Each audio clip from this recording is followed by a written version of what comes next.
Allez, avec Kevin Gimeno à la veille du déplacement à Oyonnax, j'imagine que la belle victoire du week-end dernier face à l'USA vous permet de vous déplacer avec une certaine sérénité.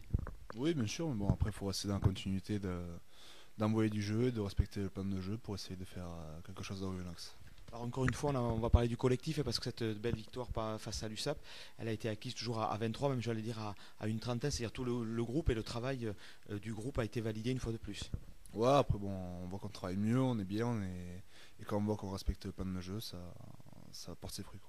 Pour l'adversaire c'est Oyo, c'est une des deux équipes reléguées qui arrivent de top 14, donc c'est des équipes qui même si peut-être le début de championnat ne tourne pas tellement en leur faveur pour l'instant, c'est une des équipes dont il faut se méfier parce qu'il y a quand même du gros potentiel là-haut.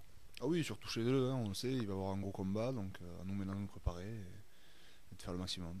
Alors justement, qu'est-ce qui a été travaillé en particulier cette semaine à l'entraînement, puisque j'imagine que les entraîneurs ont mis le focus sur certains points ou certains peut-être petits manques qu'ils ont vus face à l'USAP.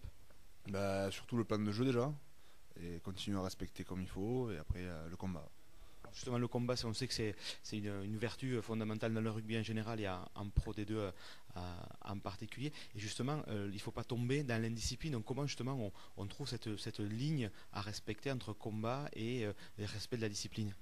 Après, on sait que c'est compliqué. Maintenant, en plus, les arbitres maintenant sont de plus en plus pointilleux, sortent les cartons plus facilement. Donc, ouais, ça va être compliqué. Mais bon, essayer de rester dans la limite du raisonnable. Quel objectif vous êtes fixé sur ce match, au-delà bien sûr de combattre et de ne rien lâcher? Un point, voire même plus, serait les bienvenus. Non, après, de toute façon, on va pas essayer de faire le voyage à vide. Si on va là-bas pour dire on prend 40 points, ça sert à rien d'y aller. Donc, faire le maximum. Si on peut gagner, tant mieux. Sinon, un point de bonus, on va essayer de rapporter au moins un point. Ouais, à voir. Merci Kevin et bon déplacement du côté d'Oyonnax. Merci.